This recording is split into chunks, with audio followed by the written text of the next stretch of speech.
નમસ્કાર. આજના વર્ચ્યુઅલ ક્લાસરૂમમાં આપ સૌનું હાર્દિક સ્વાગત કરું છું. આજે આપણે ITIમાં ચાલતા ડ્રાફ્ટ્સમેન સિવિલ ટ્રેડ અંતર્ગત ટાઈપ્સ ઓફ લિન્ટલ એન્ડ છજ્જાસ લેસન વિશે માહિતી સહ તાલીમ લઈશું. પરિચય. લિન્ટલ એ લોડ બેરિંગ બિલ્ડિંગનું ઘટક છે જે એક ઓપનિંગ પર મૂકવામાં આવે છે. લિન્ટલનું કાર્ય ફક્ત કમાન અથવા બીમની જેમ જ છે. જો કે લિન્ટલ બાંધકામમાં સરળ છે. લિન્ટલ વિવિધ સામગ્રીમાંથી બનાવવામાં આવે છે. RCCના લિન્ટલનો ઉપયોગ માળખામાં દરવાજા, વિન્ડોઝ વગેરેના પ્રારંભિક ભાગને વિસ્તૃત કરવા માટે થાય છે. વ્યાખ્યા ડેફિનેશન. બારીઓ બારણાની ઉપરના ભાગમાં ખુલ્લા સ્ટ્રક્ચરની ઉપરના ભાગમાં સપોર્ટ આપવા માટે ઉપયોગમાં લેવાતા આડા મેમ્બરને લિન્ટલ કહેવામાં આવે છે. આપણે આકૃતિમાં જોઈએ તો આ નીચે ખુલ્લું ઓપનિંગ છે જેના ઉપર જેમ અને એના ઉપર આ જે આડું છે તેને લિન્ટલ તરીકે કહેવામાં ઓળખીશું આપણે. ટેકનિકલ પદો. 1. સ્પાન. બે દિવાલો વચ્ચેના આડા અંતર જે બારણા, બારી વગેરે ફિટ કરવાના આશયથી ખુલ્લું છોડવામાં આવે છે તેને સ્પાન કહે છે. 2 નંબર જેમ. દિવાલોમાં દરવાજા, બારીઓ વગેરે માટે ઊભી જગ્યા છોડવામાં આવે છે જેને જેમ કહે છે. ટેકનિકલ પદોમાં 3જા નંબરનું છે બેરિંગ્સ. લિન્ટલનું બાંધકામ ખાલી જગ્યા ઉપરના ચણતરનો ભાર બંને દિવાલો સુધી પહોંચાડવા માટે કરવામાં આવે છે.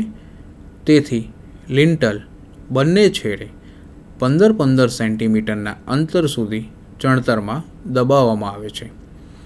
આ વધારેલા ભાગને બેરિંગ્સ કહે છે. હવે આપણે જોઈશું લિન્ટલના પ્રકાર.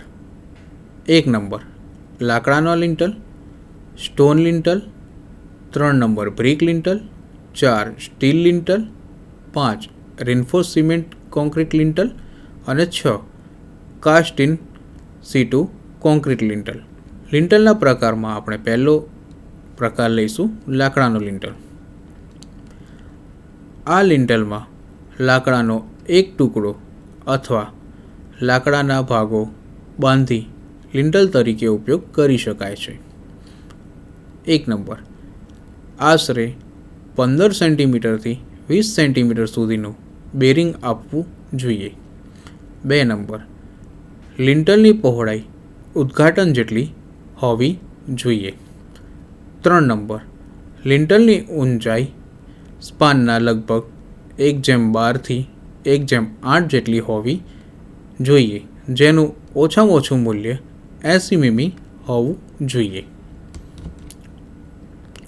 લિન્ટલના પ્રકારમાં આ જે આપણે આકૃતિ જોઈ રહ્યા છે એ લાકડાનું લિન્ટલ છે. આકૃતિમાં જોઈએ છે કે આ જે ઉપર દેખાય છે એ લાકડાનું પાટિયું અથવા લાકડાનું લિન્ટલ જેને કહી શકાય, અને આ જે નીચે દેખાય છે એ ઓપનિંગ જેમાં દરવાજા, બારી અથવા કોઈ પણ ઓપન સ્ટ્રક્ચર હોય છે, અને આ જે છે એ કોઈ બી દિવાલ હોઈ શકે. લિન્ટલના પ્રકારમાં બીજો પ્રકાર જોઈએ આપણે સ્ટોન લિન્ટલ. આ લિન્ટલમાં પથ્થરોના સ્લેબનો સમાવેશ થાય છે જેને ખુલ્લી બાજુ મૂકવામાં આવે છે. હવે આપણે પથ્થરના લિન્ટલના ફાયદા તથા ગેરફાયદા જોઈએ. 1. પથ્થર ઓછી તાણ પ્રતિકારક ધરાવે છે, તે તેનો ગેરફાયદો છે.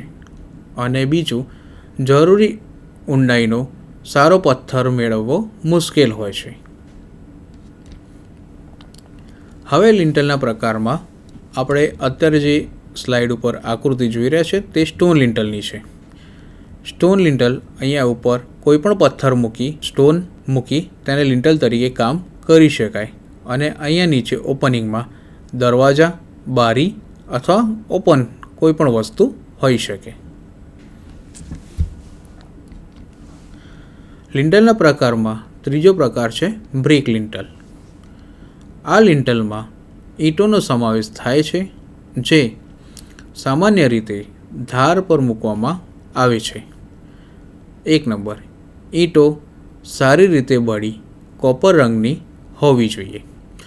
2 નંબર, તિરાડોથી મુક્ત અને તીક્ષ્ણ અને ચોરસ ધારથી મુક્ત હોવી જોઈએ. 3 નંબર, આ લિન્ટલની ઊંડાઈ કેટલાક ઈંટના ગુણાકારની સમાન હોવી જોઈએ. 4 નંબર, લિન્ટલના ઉપયોગ માટે જો માપની લંબાઈ 1 મીટરથી વધારે હોય તો સળિયાનો ઉપયોગ કરવામાં આવે છે. લિન્ટલના પ્રકારમાં અત્યારે જે આપણે આકૃતિ જોઈ રહ્યા છે એ બ્રિક લિન્ટલની છે. બ્રિક લિન્ટલ અહીંયા દિવાલોનું ચણતર કામ કરવામાં આવે છે બંને સાઈડથી.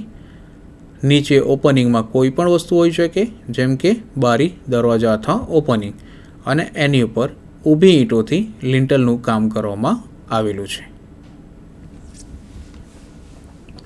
લિન્ટલના પ્રકારમાં હવે આપણે જોઈએ સ્ટીલ લિન્ટલ. આ લિન્ટલમાં સ્ટીલ એંગલ્સ અથવા રોલ સ્ટીલ જોઈન્ટ સમાવે છે. સ્ટીલ એંગલ્સનો ઉપયોગ નાના સ્પાન અને લાઇટ લોડિંગ માટે થાય છે. રોલ સ્ટીલ જોઈન્ટ માટે મોટા સ્પાન અને ભારે લોડિંગ માટે વપરાય છે. ટ્યુબ વિભાજક જોઈન્ટને સ્થિતિમાં રાખવા માટે પ્રદાન કરી શકાય છે. JSJ સ્ટીલને કાટ અને અગ્નિથી બચાવવા માટે જોઈન્ટ કોન્ક્રીટમાં જડિત હોય છે. લિન્ટલના પ્રકાર એમાં આપણે જોઈએ સ્ટીલ જોઈન્ટ.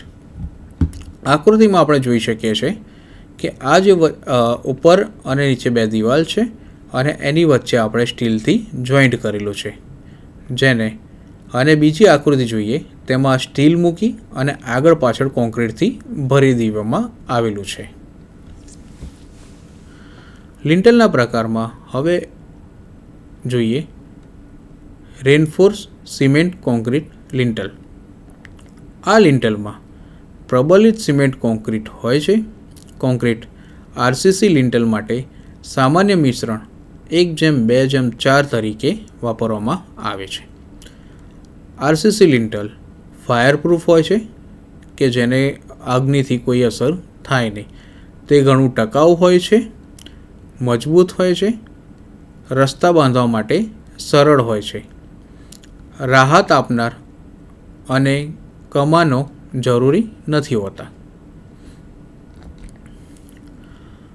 લિન્ટલના પ્રકારમાં હવે આપણે જોઈએ રેનફોર્સ સિમેન્ટ કોન્ક્રીટનું લિન્ટલ.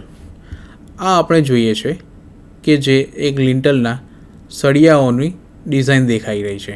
આ લિન્ટલમાં ઉપર અને નીચે એટલે કે ચારે બાજુ સળિયા હોય તેને રિંગથી ચોંટાડવામાં આવે છે અને એની ઉપર RCC એટલે કે સિમેન્ટ કોન્ક્રીટનું લેયર આખું ચડાવવામાં આવે છે. આમાં આપણે રિંગની ડિઝાઇન જોઈ શકીએ છીએ.